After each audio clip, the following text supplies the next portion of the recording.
আমার সন্তানের জন্য যদি আমার কিডনি দিতে হয় আমি কিডনি দিয়ে দিব। আল্লাহু আকবার বলেন। এমন চিন্তা চেতনা নিয়ে আমার সন্তানটাকে আমি লালন পালন করেছি। দিন যত যাইতেছে ছোট থেকে সন্তান বড় হইতেছে, বড় হওয়ার পরে আমি আস্তে আস্তে বয়স হইতেছে, আমি বৃদ্ধ হয়ে যাচ্ছি, কিন্তু আমার সন্তানটাকে আমি কোলে পিঠে মানুষ করেছি। সন্তান এখন বড় হয়েছে, সন্তান যখন প্রতিষ্ঠিত হয়ে গেল, ওই মুহূর্ত থেকে সন্তান আর আমার খবর নেয় না, আমারে দেখতে পারে না। একবার দুইবার তিনবার আমার প্রতি এমন কষ্ট দিয়েছে, কষ্টের স্টিম রোলার চালাইয়া আমার কষ্টের মাত্রা দেয়ালের সঙ্গে লাগাইয়া দিয়েছে। আমি আর সহ্য করতে পারি নাই। আল্লাহু আকবার বলবেন না? হ্যাঁ যুবক আমার, ওয়াজ শুধু শুনলে চলবে না, বাড়ির মধ্যে ওয়াজটা নিয়ে যাওয়া লাগবে। আপনারা জবান খুলে বলুন, আমার নবী আপনার নবী উম্মতের জিম্মাদারি নেওয়ার ক্ষমতা আছে না নাই? আমার নবী আপনার নবী উম্মত যখন মুসিবতে পড়ে যাবে, আমার নবী আপনার নবী উম্মতকে শাফাআত করে তরায় নেওয়ার ক্ষমতা আছে না নাই? তুমি জীবন তুমি মরণ, আধার ঘরে তুমি আপন, তুমি জীবন তুমি মরণ, আধার ঘরে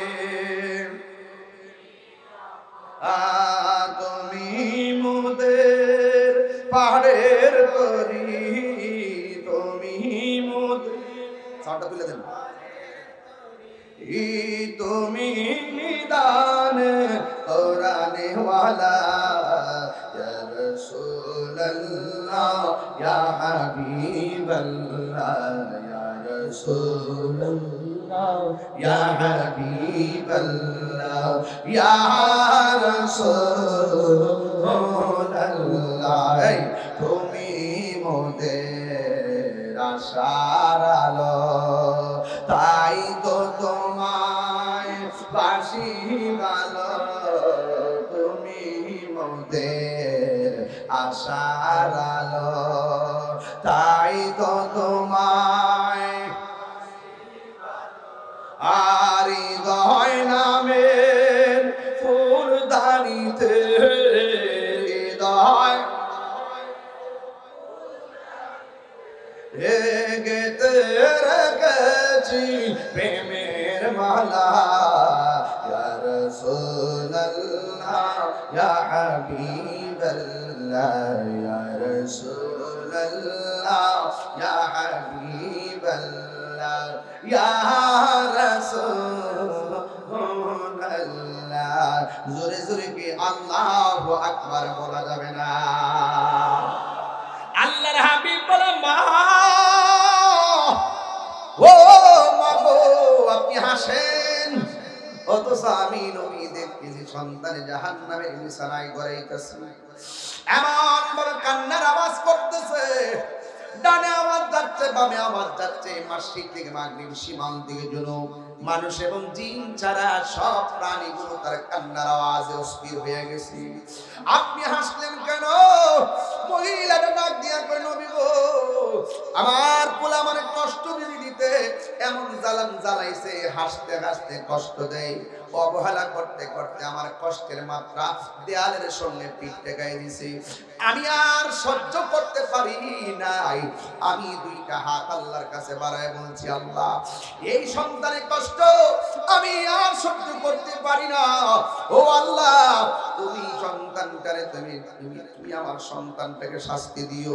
এই জন্য আমি হাসতেছি জানেননি, আল্লাহর কাছে আমি হাত বাড়াইছি, সন্তান কষ্ট পাইতেছে আমার কোনো আপত্তি নাই, আমি পাগলনির আমি কাঙ্গালির ডাকছে আমার আল্লাহ শুনেছে, এই জন্য আমি আনন্দে হাসতেছি। আর বড় করে বলেন আল্লাহু আকবার। যুবক ভাইয়ের আমার, এবার নবী আমার কি বলে? নবী আমার আল্লাহরে ডাক দিয়ে, আল্লাহ আমি না কবর আযাবটা দেখতেছি, মহিলাটা তো কবর আযাব দেখে না, যদিও মহিলাটা হাসতেছে, মা হাসতেছে, সন্তানের কষ্ট শোনার পরে তার মন গলে না। ও আল্লাহ, আমি নবী তোমার কাছে আহ্বান জানাই, মুনাজাত করি, আমি তোমার কাছে ফরিয়াদ করি, মহিলাটার সন্তান কবরের ভিতরে যেইভাবে চলতেছে এই দৃশ্যটা মাকে একবার দেখায়া দাও। আপনারা জবান খুলে বলেন, নবী যদি বলে দেখায়া দাও, আমার আল্লাহ দেখাইবে কি দেখাইবে না? নবীর মতন মুস্তাজিবু দাওয়া পৃথিবীর কেউ না। নবী যদি বলে দাও, আল্লাহ দিবে। কথা কোন ঠিক কি না? আমার আল্লাহ আমার নবীর সুপারিশ কবুল করবে কি করবে না? শাফাআতি লিআহলিল কাবাইর মিন উম্মতি, আমার নবী উম্মতের জন্য সুপারিশ করনে ওয়ালা। ও বন্ধুরে, ও যুবকের দল, কি ভাষায় ওয়াজটা বোঝায় যাব? ইন্দিন টাইমে আমার নবী, আপনার নবী আল্লাহ ডাক দিয়ে বলে, আল্লাহ মেহেরবানি করে সন্তানটা কবরে কেমন ভাবে আযাবে জ্বলতেছে, মেহেরবানি করে তুমি একটু দেখায়া দাও। আমার নবী বলতে দেরি, কবরের সানি বেদ কইরা আমার আল্লাহ ওই মহিলাটার সামনে সন্তানের আযাবটা তুলে ধরলেন। যেই মাত্র সন্তানটা আযাবটা দেখলো, মা তো মাই, হাজার কষ্ট মার দিলেও সন্তান মার সামনে একবার মা কইয়া ডাক দিলে মা দুঃখিনীর সব কষ্ট মাটি হয়ে যায়। কথা কোন ঠিক কিনা? জান্নাতের চাবি আমার মা, মা গো, জান্নাতের চাবি আমার মা। বলেন না, বলেন না, জান্নাতের চাবি মা গো, জান্নাতের চাবি আমার মা। মা হাজার বেঁচে নাই, তার মতো দুঃখী নাই। মা হাজার দুঃখী নাই, খালা ফুফু মায়ের মতো না। আমার গো, জান্নাতের চাবি আমার মা। এই পোলাপান বেশি লরস্কা, বহুত পোলাপান আছে হাসতে হাসতে মার কলিজা ভাঙ্গা টুকরা টুকরা করে ফেলাইছে। বহুত সন্তান আছে টাকা রুজি করে বটে, কিন্তু মার খবর নেয় না। কথা বলেন ঠিক কিনা? বহুত সন্তানের কারণে বাপ রাজাপুরায় চোখের পানি ফেলে কান্না করে। তোমার মতন মুরিদ রাজাপুরা দরকার নাই, যে মুরিদে বাপ মারে কষ্ট দেয়। কথা বলেন ঠিক কিনা?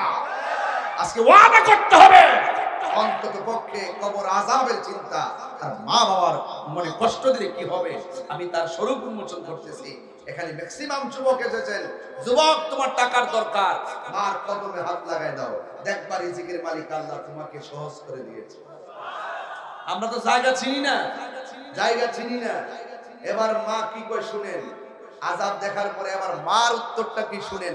নবী বলছেন আল্লাহ দেখায় দাও, দেখায় দিছে। আজকে এখানে যারা মনে মনে এখানে যারা এসেছেন, যারা এই মাহফিলে এসেছেন, তাহিরি সামনে বসে ওয়াজ করে শুনবেন। ওয়াজ অনেক ভালো লাগে। কানের মধ্যে কয়েকজন এসে একটা বলে গেছে, হুজুর আপনি আজান দিয়েন, আরেকটা এসে কয়ে গেছে হুজুর এই গজলটা গায়েন, আরেকজন হুজুর এই গজলটা গায়েন। বহুত আপত্তি, বহুত দাবি, কিন্তু সব দাবির মাঝখানে আমারও তো একটা দাবি করার অধিকার আছে। কথা কোন ঠিক কিনা? এই সাউন্ডটা তুললে কোন হার হয়ে গেছে। আমারও তো একটা অধিকার আছে। কথা কোন ঠিক কিনা বলেন? আমার অধিকার থেকে আমি বলবো, আল্লাহর ওয়াস্তে আজকের মাহফিল থেকে যাওয়ার পরে আমরা কোনদিন মা বাপকে কষ্ট দিব দয়ন্তার নকার। কারা কারা রাজি আছেন দুই হাত তুলে দেখাই দিবেন ইনশাআল্লাহ।